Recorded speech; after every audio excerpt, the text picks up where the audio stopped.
Tinubu issued a direct appeal to Nigerians living abroad, calling on them to abandon negative portrayals of the country and embrace a more constructive narrative about the nation. The president gave the directive at the reopening and rededication ceremony of the 4,000 capacity Wole Soyinka Center for Culture and the Creative Arts in Igomu, Lagos. Tinubu emphasized the need for unity between citizens at home and in the diaspora to collectively build the nation. The president invoked Nigeria's heritage and the legacy of past generations, describing the nation as one shaped by brave forebearers whose values transcend formal education. Let's take a look at the ceremony.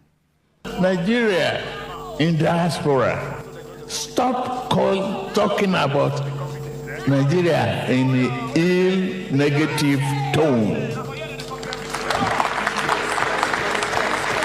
This is a country of very proud people. We know what we are. It might not be because of education. There are a lot of educated relics around the world. It's about ourselves believing something we inherited from our parents, our great forebearers. Time where many Nigerians living abroad have become increasingly vocal about the nation's challenges, from economic hardship to security concerns. The effectiveness of Tinubu's message may hinge on whether citizens see tangible improvements in governance and living conditions that justify the optimism the president is requesting. And I'll take a reaction, Ayo, before I come to you. Prophet wrote on X. He wrote, if the nation is truly rising, let justice rise with it. Let hospitals heal without bribes. Let faith be free without fear. Let the streets be safe without silence. We do not return because we're told to. We return when the land becomes a home again. I mean, I believe that ex-user is, actually responding to the fact that the president urged more young people to come back to Nigeria as well. But again, I think that it's a great call for the president to, because this is what we discuss as well on this table. We don't want to show Nigeria in a bad light. If you do good, we praise you. I mean, I think that the Wole Soyinka Center that just came up is, completely remarkable. Kudos to the Tinubu administration as well. Well, yes. If we provide a conducive environment for them to come back, they will come back in droves. Yes. Speaking about conducive environment, President Tinubu's Independence Day message to Nigerian youth, where he urged them to pursue ambitious goals while pledging his administration's commitment to providing the necessary support systems for their success, has elicited reactions. Well, during his speech, the president promised that his administration, through policies and funding, will continue to give young people wings to fly sky high. The president described young Nigerians as the country's greatest asset and future. Let me take some reactions before I come to you. This person wrote on X, but someone came down from UK to see her country work again by doing the little she can with the skill set God blessed her with.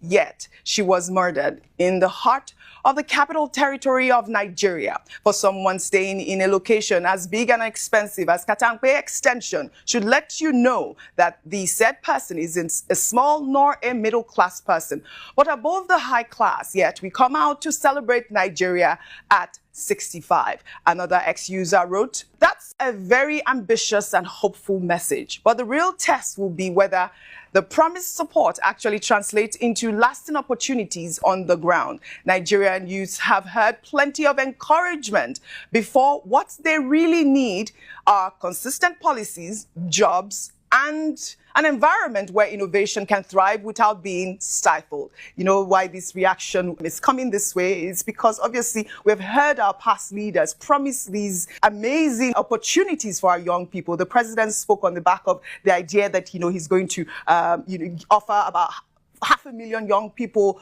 education grants. Rufai. Okay, so I think the talk about diaspora coming back, to my mind, diaspora are already back in this country. A sizable portion of our foreign exchange inflows are from the diaspora. At its height, it used to be about 25 billion yearly, but that number has reduced now. So they're already here. But what do they get in return? You can't even give them the right to vote. Apart from that, through NEEDCOM, a lot of them have come back home to invest. But what do they get? The harsh economy pushes them back. I know of a particular doctor from a place called Savannah, Georgia, one of the biggest heart doctors in America, won many accolades. He came to set up a heart facility in Victoria Island. After many years, he had to sell the facility because of the state of the economy and the struggle in the medical sector.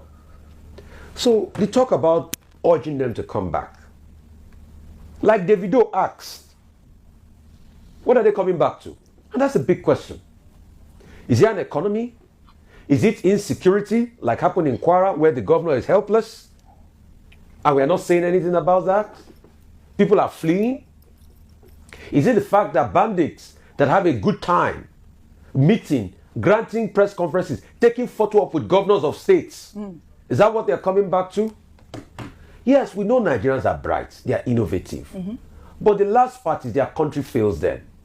Why is it that the same Nigerians that struggle to thrive here go to other countries and they succeed? People shall have to leave before they can make it. Oji, I want to say kudos to you today. Because I know the stress you went through to tell Madu's story. The same Madu that Disney is celebrating, everybody is celebrating today. I remember that day, years ago, how you had to drive all the way to Badagry. Yeah. To tell that story. I think it was you and Okpe. That you spent close to over 6 hours on the road to be able to tell Madu's story. But see, Madu had to leave the country before his talent crystallized. Today, the same Madu that you drove 6 hours in Badagry to is now the one American embassy is celebrating as an American export and talent back to Nigeria. The question is, why is it so difficult for people to thrive here? That's what we are saying. Look at President Wole Soyinka that we are celebrating. At some point, the country let him down. They had to run out of the country. Most of the time, he's constantly out lecturing. I would have wanted a country that will allow a President Wole Soyinka to lecture in this country so people can enjoy him. What's gone on those days? So it's not that we don't want the best for this country. In fact, the reason why we talk like this is that we care too much and we are so in the know of the potential this country has. All right. So it's not just by rhetorics. When we have leaders that lead us well, you will not need to tell diaspora to come. Didn't diaspora come? Didn't some women come from Dallas to come and invest in real estate? Did they destroy their real estate in Coastal Road? And that case has been going on with Mr. Umahi for a while. All right. Did they destroy their real estate in Coastal Road? Have they gotten compensation today? No. And you said they should come, and you destroy their investments. All right, Rufai, speaking about, destruction of investments and, creating a country that will allow us to thrive, we'll take another story now. Former Labour Party presidential candidate Peter Obi has criticized the demolition of commercial plazas at Lagos State's Trade Fair complex, alleging that the exercise violated due process despite traders holding valid approvals. The demolition carried out by multiple agencies, including the Ministry of Physical Planning, Lagos State Building Control Agency, Lagos State Urban Renewal Agency, and the Lagos State Physical Planning Permit Authority, targeted structures in the Ojo local government area. Peter Obi visited the Auto Spare Parts and Machinery Dealers Association section of the market on Tuesday, alongside several lawmakers, including Senator Ihinaya Abaribe of Abia South and Senator Victor Ume of Anambra Central. He commended the affected traders for their restraint in the face of their losses. I've complained consistently all over the country. This is not a time, considering how difficult things are in this country, that such a thing should happen. At a time, most of the people who build this have borrowed money from bank at high interest rates. The business is no longer the way it is. It is at a critical time. You cannot do this now in this country. So it's happening at a time nobody would have dared do such a thing. And I urge the traders, let's exercise patience. We hear everybody's going to work together to see that such does not happen again, and that what happened here, like they said, they will get to the root of it. And I'm sure they will get to the root of it. government has fired back at Peter Obi over his criticism of the trade fair complex demolitions, accusing him of misleading Nigerians about the legality of the affected structures. In a statement released on Wednesday by Gbenga Omotosho, Commissioner for Information and Strategy, the government insisted that the demolished buildings had no valid permits and that the traders were misleading the public about their documentation, adding that they ignored opportunities to regularize their documents during the amnesty declared last year, citing the Nigerian Urban and Regional Planning Act of 1992 and a 2003 Supreme Court ruling. The commissioner emphasized that the physical planning approval for any construction in Lagos must come from state government and that federal boards cannot override the requirement except the exclusive areas such as military formations. Dr. Abati, you know that this trade fair demolition has sparked a fierce debate over regulatory authority and due process. Traders affected by the demolition claim that the Trade Fair Management Board authorized the buildings. Omotosho clarified that the board only has powers to manage leases and tenancies, not granting building approvals. This issue exposes the complex jurisdictional tensions between federal agencies and state authorities in Nigeria's planning framework and highlights the need for a clearer regulatory framework governing such properties. And that's really what it is. We need a clearer governing framework. These affected traders are claiming that they had, the Trade Fair Board approve their buildings. And, the state government is saying it is the state's responsibility to approve buildings. Your thoughts on this? Okay.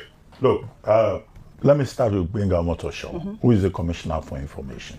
He was saying, in response to the protest by traders at Aspamda, it is otherwise called, the trade fair complex in Lagos, that look, these traders, before they put up their structures, did not receive approvals. They claim that they got the approval from the federal government board, and it was quoting the law in the statement that the Lagos state government put out, namely that, look, yes, you may say trade fair belongs to the federal government, but it is determined in the fiscal planning laws and also in a quoted AG Lagos versus AG Federation.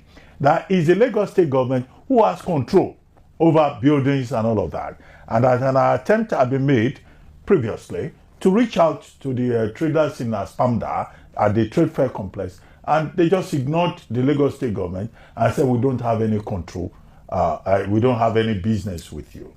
However, I think it is good that Mr. Peter Obi visited the place alongside Senator Abaribe Enyenaya and also Senator Victor Yume from Anambra Central. Enyenaya is from Abia South, to identify with these persons who are the owners of the structures at the trade fair. However, there was something I saw in the statement. The Igbo traders there, because there's an ethnic dimension to it, they were described as immigrants. Now, a Nigerian cannot be an immigrant inside Nigeria. And I think that we should refrain ourselves, whatever may be the level of provocation, from referring to a Nigerian as a refugee or as an immigrant in his own country. Can you imagine? The Constitution of Nigeria, Chapter 4, dealing with fundamental human rights, says, as a Nigerian, you can live anywhere.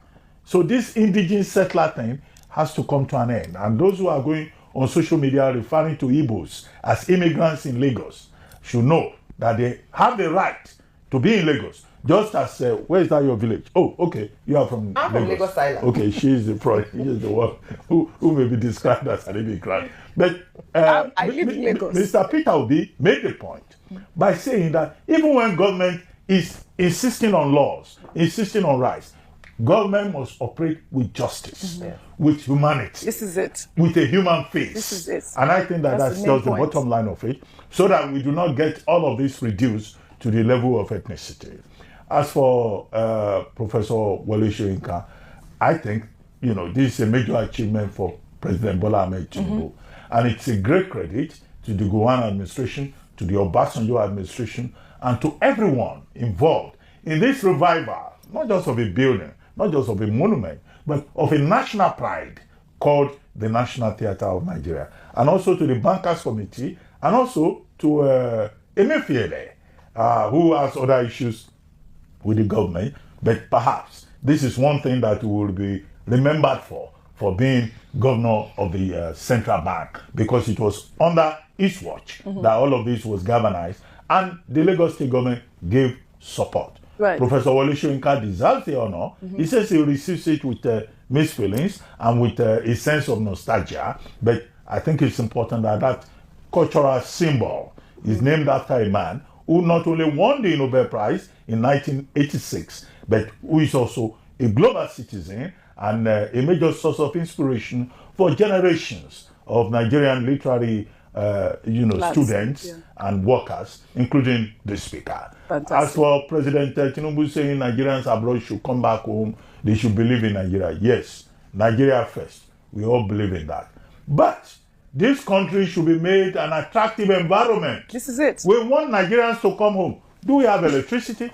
Do we have good roads? Do we have medical care? Many Nigerians who are abroad, many Nigerians who are Japanese, to use a famous phrase, they are doing so because the enabling conditions are not here. Yes. When President Tinubu says, come home, put Nigeria first, support your country, don't criticize your country, we should make Nigeria more attractive. Absolutely. The pastor of hope, Pastor Bola Ahmed Tinubu, who has been preaching hope, he should deliver on that pastoral mandate. Yes. And then, of course, they will not need to preach too much for Nigerians abroad to promote their country and to come back home. Over to you, Pastor Tinubu. Pastor Tinubu, and that is the actual point. I mean, I came back home, just like our beautiful Somi came back home because she believes in Nigeria. She wanted to see her state, Anambra, thrive. She wanted to be a politician. But we need to continue to encourage our young people out there by putting in policies in place that would